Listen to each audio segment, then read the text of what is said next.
Este programa ha sido declarado Programa de Interés Provincial por el Gobierno de la Provincia de Buenos Aires. Auspicia este programa la Federación Odontológica de la Provincia de Buenos Aires.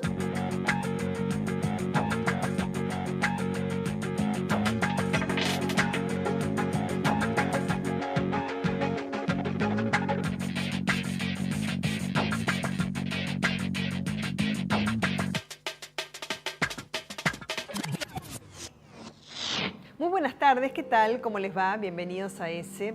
Vamos a hablar de la energía, porque vieron cuando hace mucho frío o mucho calor y hay colapso energético, no sabemos a quién responsabilizar, si al sector público o al privado, a quién le cabe primordialmente la responsabilidad. Pero eso es un tema puntual, circunstancial, de lo que nos afecta en un momento determinado, pero tiene que ver con una previsibilidad que por supuesto tiene que existir con anterioridad ante esos episodios o ante los comunes, ¿no? Los ordinarios. ¿Cuál es el escenario energético en nuestro país, Víctor Bronstein?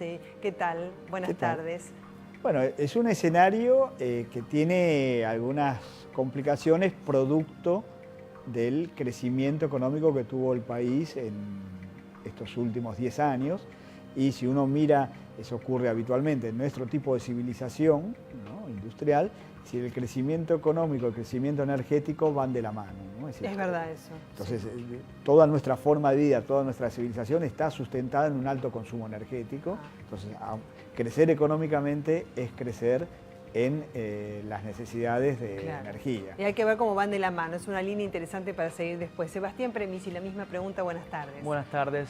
Es un gran desafío. El gobierno, el Estado Nacional ha tomado algunas decisiones, la recuperación de YPF, de alguna manera es una suerte de nave insignia para seguir potenciando las inversiones energéticas con todas las dificultades que puede haber en el tema. Esta misma semana se conocieron inversiones muy importantes sobre 2 hidroeléctricas en Santa Cruz que van a seguir aportando al sistema eléctrico. Así que hay un escenario de oportunidades y desafíos de la mano del Estado, me parece. Claro, también pienso, para hacer un paralelismo para después, ¿no? Si esto pasa en otras partes del mundo, porque vemos como no solamente a nivel regional, sino países muy desarrollados también se refieren al aspecto del sector energético, ¿no? Y acompañado también de crecimiento económico, o no, porque hay involución en algunos países. Avanzamos sobre el tema. Hoy en Energías Encontradas. La política energética en Argentina genera discusiones y afecta la vida de la gente en lo cotidiano, para bien o para mal. Tarifas bajas, cortes de luz, estatización de YPF y hasta la restricción a la compra de dólares son algunas de las consecuencias de las decisiones tomadas en este campo. Se trata de un asunto estratégico y vital para el país y por eso lo pondremos sobre la mesa en nuestro programa. Les decía antes que había casos muy puntuales, ¿no es cierto? Por lo cual a veces sí, uno dice se entra en colapso o falta energía, qué es lo que pasa, a quién le compete la responsabilidad, pero por supuesto todo esto depende de un plan, de una estrategia, de previsibilidad. Eso es muy importante en el sector energético. ¿Quiénes son nuestros invitados de hoy? Uno de ellos es Víctor Bronstein, es director del Centro de Estudios de Energía, Política y Sociedad. Es investigador y profesor de la Universidad de Buenos Aires. Afirma, la problemática energética es un elemento fundamental en un modelo de desarrollo de país. ¿Y cómo afectan los aspectos económicos o tecnológicos en el desarrollo? Bueno, los aspectos económicos y tecnológicos tienen que ver, pero porque hacen a la posibilidad de diseñar una estrategia energética, pero a veces trasciende un poco estas cuestiones, ¿no? Lo que ocurre en nuestro país es que estamos en una situación compleja debido justamente al alto crecimiento económico que tuvimos, pero cuando hablamos de energía tenemos que distinguir en dos, digamos, la energía en nuestras sociedades se divide en dos grandes flujos, que son la electricidad y los combustibles. O sea, a veces uno habla de problemas energéticos es verdad, y los confunde. Hay que hacer el discernimiento. Hay que discernir. Sí. Entonces, Argentina, a nivel de electricidad, en estos últimos años, como decía Sebastián, digamos, con un gran impulso del Estado Nacional, ha logrado aumentar muchísimo su capacidad de generación eléctrica, sí, más de un 50%, con lo cual, en general, a nivel de electricidad no estamos teniendo problemas. ¿Combustibles? En combustible, hay en que realidad importar. tampoco tenemos problemas, porque en realidad acá yo quisiera desmistificar algo. Sí. Nosotros no tenemos crisis energética. Crisis energética es que no tengamos energía, que nos falte electricidad, nos falte combustible. Claro. O sea, no nos falta electricidad y no nos falta combustible. Lo que ocurre que lo que hemos perdido en estos últimos años es el autoabastecimiento de algunos combustibles, como el gas y el gasoil, por ejemplo, que es un derivado del petróleo. El gasoil que hemos tenido que importar Estamos importando. Que es bastante caro, por otra parte. Eso nos genera un problema económico, un problema de estrangulamiento en el sector externo. Claro, y eso es desde lo macro. Desde lo micro después le voy a preguntar, porque cuando hay cortes, por ejemplo, de electricidad o de suministro de servicios tan básicos, ¿no es cierto?, en las casas o en las empresas, recuerdo que en algún momento también se mandaba a cortar por cuestiones también de ahorro de consumo. Lo hablamos después porque ahora tengo la presentación del próximo invitado. Se trata de Sebastián Premisi, periodista de Página 12, conduce Contratapa por FM Palermo, es integrante del equipo de investigación periodística de Radio Nacional. Afirma, mientras la oposición cuestiona la política energética, muchos votaron en contra de la recuperación de YPF. ¿Y la recuperación de YPF revierte parte de la crisis energética? La recuperación de YPF es una mirada política y estratégica sobre la cuestión energética. Sí. No creo que revierta las cuestiones que haya que revertir solamente por YPF misma. Claro, YPF... la pregunta es muy estratégica, porque en realidad también la recuperación de YPF me parece a mí tiene que ver como con una política de Estado, ¿no es cierto? Es hasta, te diría, una cuestión ideológica, ¿no? Es ideológica y es política y ordena de alguna manera al resto del sector, porque indica que el Estado está mirando la cuestión de una manera estratégica y esa sola decisión ya de alguna manera baja directrices de política al resto del sector. Que se haya creado un marco regulatorio para las inversiones en hidrocarburos que tienen que ver con los recursos no convencionales, por más que muchos lo hayan relacionado exclusivamente a la aparición de Chevron, también tiene que ver con la recuperación de YPF. Digamos, el Estado no tiene una nave insignia en el sector de los hidrocarburos. Y un control también, ¿no? Sería. Y un control, claro. Porque si YPF está invirtiendo, el resto de las empresas también van a tener que invertir porque el ojo del Estado está fijando, digamos, como al ser concesiones, los recursos son de las provincias. Sí, bueno, hubo una mayoría, por supuesto, que le dijo que sí ese proyecto de ley que tuvo tratamiento parlamentario en el Congreso Nacional. Hubo algunos peros también cuando dijeron que sí, hubo alguna que otra abstención y algunos no. Pero bueno, vamos a hablar de ese tema también de Chevron después del informe. El abastecimiento de energía es un asunto clave y estratégico en nuestro país. Desde los cortes de luz hasta las restricciones para comprar dólares, las consecuencias de los temas energéticos llegan a la gente. En la energía eléctrica, los niveles de consumo vienen en aumento y los cortes aparecen en los momentos críticos, especialmente en los picos de temperatura de verano e invierno. Y cuando esto ocurre, el gobierno y las empresas entran en fuego cruzado. Lo mejor es que la justicia haga la investigación correspondiente a los efectos de ver qué es lo que produjo, quién bajó la palanca. La baja de producción y la creciente necesidad de importar combustible llevó al gobierno a estatizar YPF y fue una de las principales razones para restringir la compra de dólares. Y recientemente, el acuerdo con Chevron generó una nueva polémica. Vaca Muerta son 3 millones de hectáreas, YPF tiene 1.200.000 hectáreas y acá firma un contrato para operar en 2.000 hectáreas. El problema no es Chevron, el problema es la política energética. La Argentina necesita ya una nueva ley de petróleo. Por una política de subsidios, la energía en el país es de las más baratas de la región. Sin embargo, este gasto público va en aumento, alcanzando el 4% del PBI. Ante esta situación, corresponde pensar cuál es la mejor forma de explotar nuestros tesoros energéticos y pensar en el uso de fuentes alternativas para cuidar el medio ambiente. Bueno, cuando hablamos, por ejemplo, de electricidad y hay cortes sorpresivos, ¿no es cierto?, en casas de familia, ¿esto a qué se debe? ¿Quién tiene la responsabilidad? ¿El Estado o los particulares? Y me refiero, en el caso de las empresas, ¿cuáles son los contratos que se han firmado de tal modo que ellos tienen que cumplir con determinadas obligaciones? ¿Las cumplen, no las cumplen? ¿Y cuáles son? Bueno, en el sector eléctrico uno tiene que distinguir 3 segmentos. Uno es el segmento de generación, el segundo de transporte, porque en general donde se genera no necesariamente es donde se consume, entonces tiene que tener líneas de alta tensión de transporte y interconectan todo el país. Y el tercero es el sistema o el segmento de distribución. Generalmente el gobierno ha puesto el acento, que es lo que hizo estos últimos años, es decir, y donde actuó fuertemente, es en el de generación eléctrica. Entonces, en este momento, la capacidad de generación eléctrica de Argentina alcanza para satisfacer la demanda. En el sector de transporte también el gobierno invirtió fuertemente y también más o menos ahí se ha logrado, digamos, satisfacer las necesidades. ¿Y qué pasa cuando hay un corte sorpresivo? Generalmente los cortes se dan en el segmento de distribución, que ahí es donde están trabajando en casi toda la mayoría de los casos las concesionarias, digamos, que son empresas que vienen de las privatizaciones de los 90. En Capital, por ejemplo, claro, Edenor y Edesur, y en el Gran Buenos Aires. Por Entonces, eso digo, vienen de esa época de 90. ¿Qué firmaron esos contratos? ¿Cuáles son sus obligaciones? ¿En qué cumplen y en qué no? Bueno, vienen de la década del 90.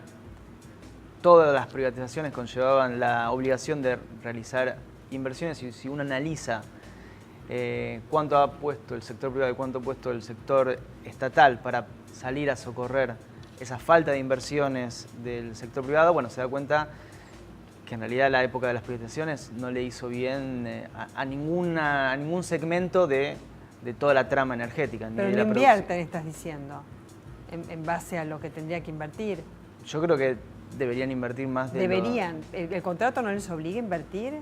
El contrato es digamos, en realidad los contratos se hicieron siguiendo el modelo inglés, entonces donde no definían la inversión que tenían que hacer, sino que era lo que generaba multas por problemas que tuviera el suministro de electricidad. Entonces la empresa se suponía que iba a hacer las inversiones necesarias para evitar las multas. Ah, claro, pero era una lógica distinta, no era que sí, el contrato decía usted tiene que invertir tanto para la distribuidora tiene que invertir en cableado, en estaciones transformadoras, etcétera.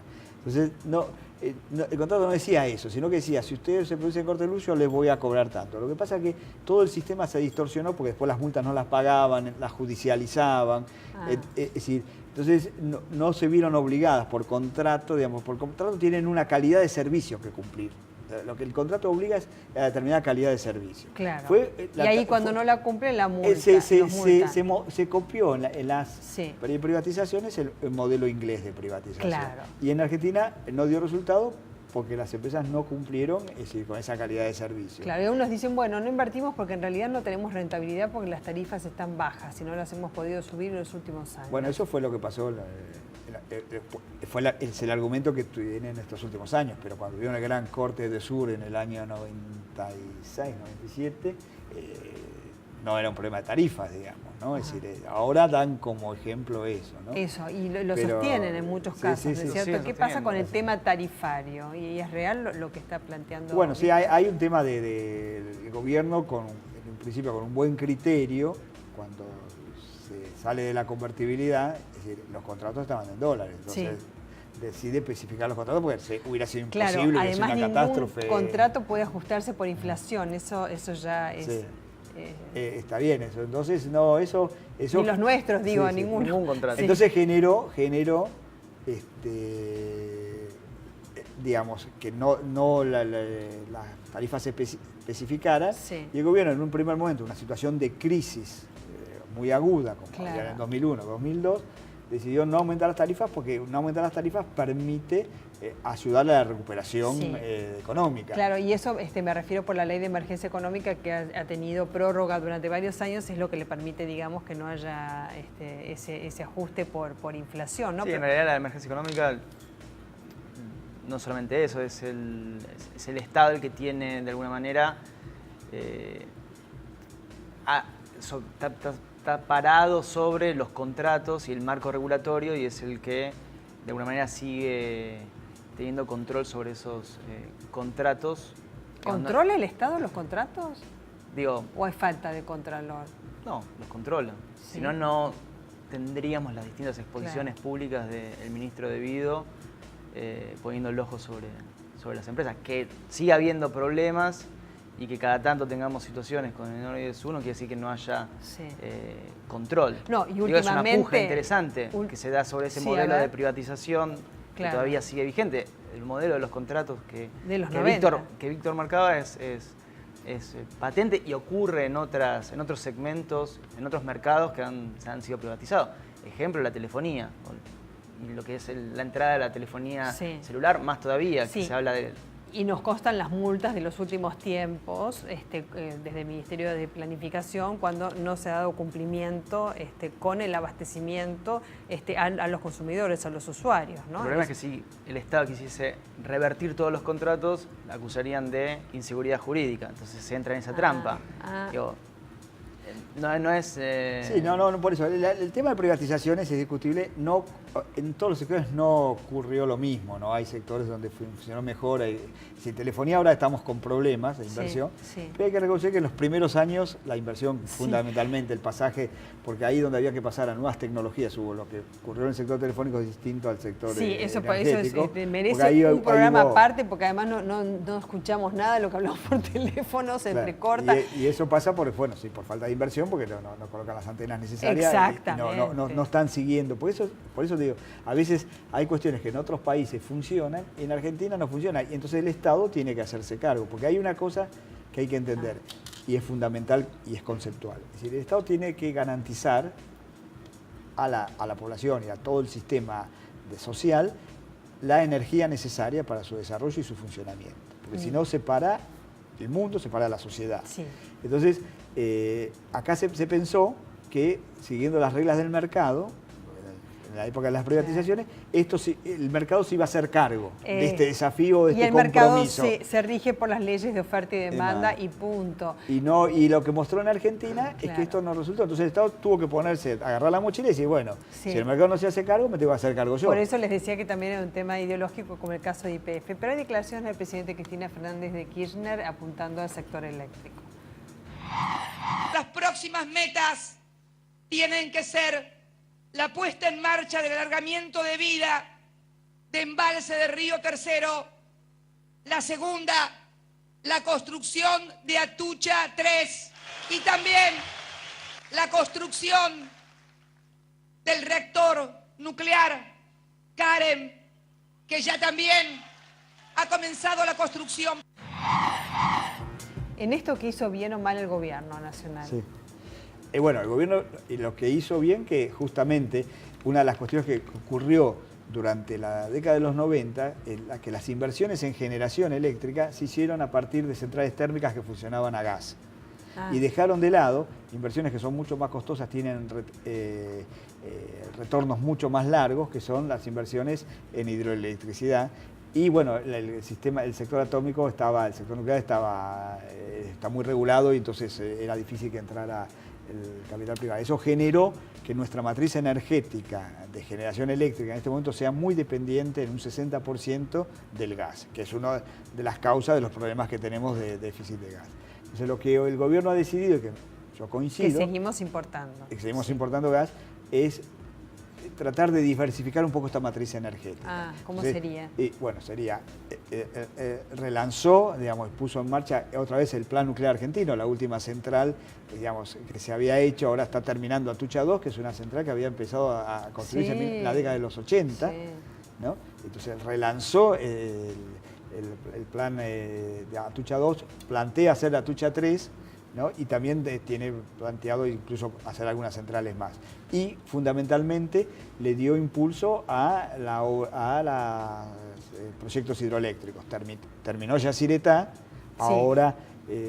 Yacyretá es una deuda pendiente hace muchísimo tiempo. Fue una central que tardó también más de 30 años en construirse. Terminó Yacyretá y ahora terminó la semana pasada la licitación de las dos centrales de Santa Cruz, de Néstor Kirchner y gobernador Sempernic. Sí, ¿y vos cómo ves este escenario en base a las declaraciones de la Presidenta?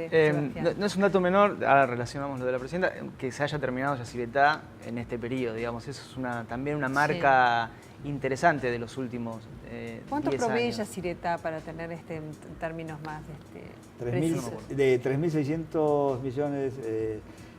o sea, ¿cuántas 3.600 megavatios.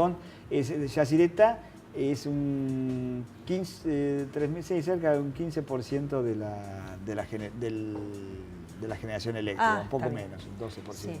Con respecto a lo que escuchábamos y de esto de quién invirtió más, el sector público o el sector privado, entre el 2000, me trajo un machete, entre el 2002 y el 2012 la inversión pública generó el 65% de la nueva oferta energética. 41% exclusivamente público, 24% fue mixto, digamos, entre público y privado, de ahí el 65%, y solamente el 35% de esa inversión exclusivamente privada. Es decir, digamos, el Estado lleva la delantera en cuanto a lo que es inversión energética en los últimos 10 años. ¿Y debe ser así?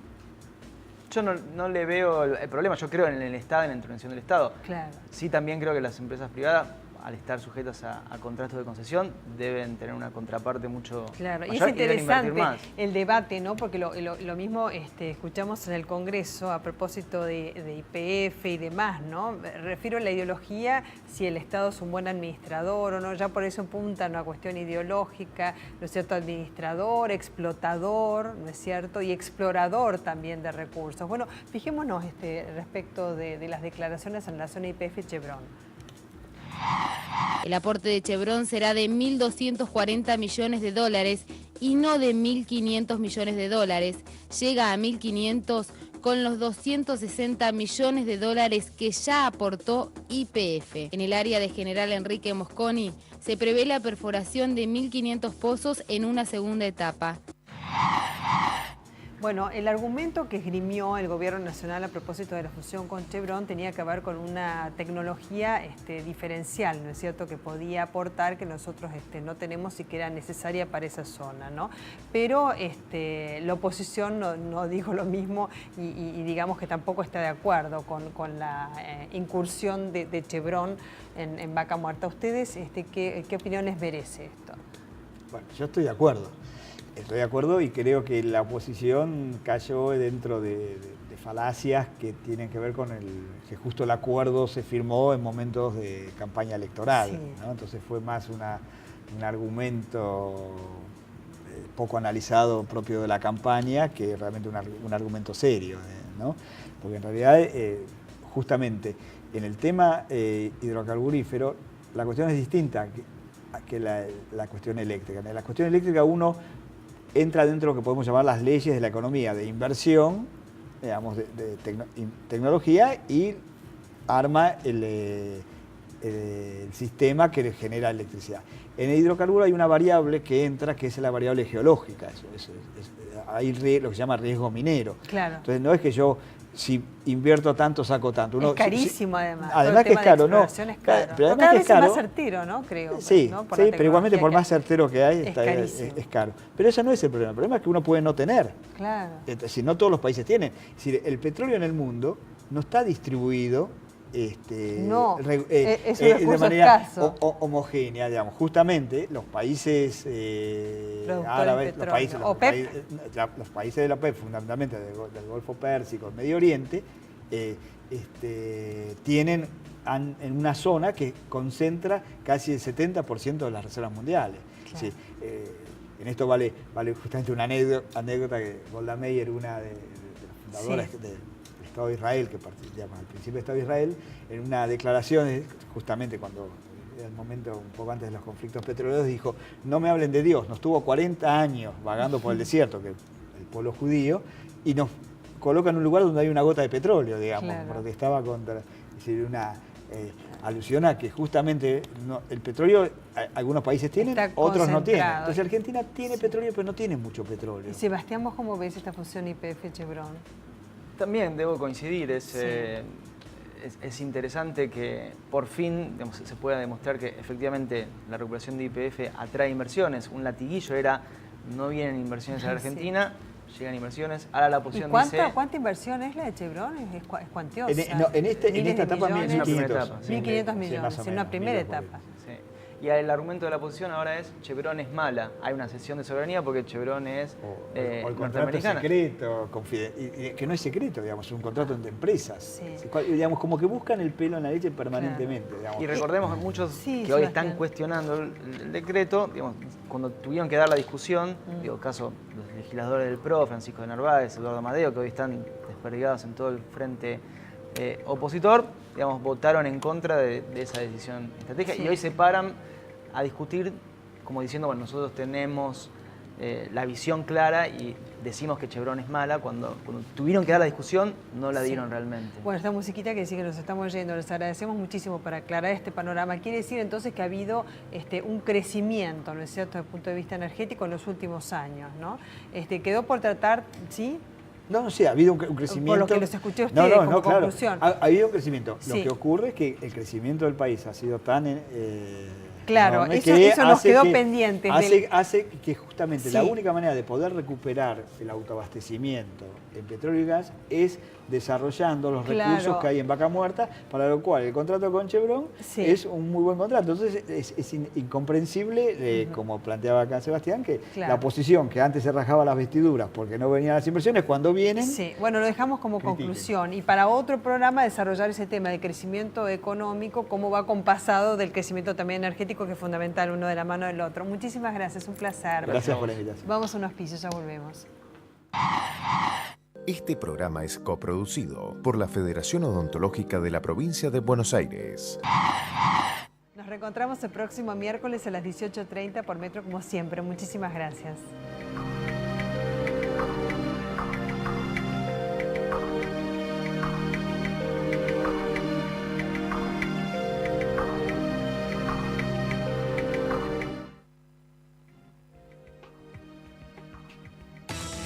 Madre Tierra, el origen de una gran nación. En Tecnópolis vas a conocer como nunca antes las múltiples formas en las que los argentinos agregamos valor, tecnología y trabajo a nuestra tierra. Tecnópolis, el desafío del conocimiento. Abierto de miércoles a domingo de 12 a 20 horas. Vení con tu familia o con tu escuela. Consulta en www.tecnopolis.ar. Avenida General Paz Casi Constituyentes, Villa Martelli. Entrada libre y gratuita. Presidencia de la Nación. Llegó Metrobús 9 de julio, para que viajemos más seguros, cómodos, rápido y cuidando el ambiente. Sigamos creyendo en el transporte público. Sigamos creyendo en la ciudad. Buenos Aires Ciudad. En todo estás vos. Brown, pasado, presente y futuro.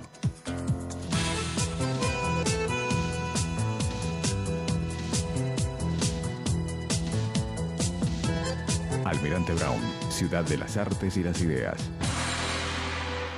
Estamos construyendo el nuevo Hospital Municipal de Morón, un nuevo edificio moderno y funcional, con una maternidad segura, centrada en la familia, centro obstétrico, salas de trabajo de parto, un sistema de cuidados progresivos y un nuevo servicio de guardia con centro de atención inmediata. Municipio de Morón, una ciudad que crece. Las firmas son personales, por eso podés darle la forma que vos quieras. En el Banco Provincia le damos crédito a tus sueños. Préstamos personales precalificados. Ahora, hasta 300.000 pesos y hasta 72 meses de plazo. Para que concretes lo que tanto querés. Más información en bancoprovincia.com.ar y en 0810-22-22776. Banco Provincia, de tu lado. Hace unos días nos reunimos con el gerente de una importante marca de antitranspirantes que evadía ingresos brutos. Y le hicimos sudar la gota gorda. Pagar ingresos brutos es tener más escuelas, más hospitales, más policías en las calles. ARBA. Pagar es la única opción. IOMA, más cerca. Te ofrecemos la más completa cobertura en internación, consultas médicas, odontología, estudios de diagnóstico, prótesis y medicamentos. Libre elección entre los prestadores más jerarquizados de la provincia. IOMA, más cerca.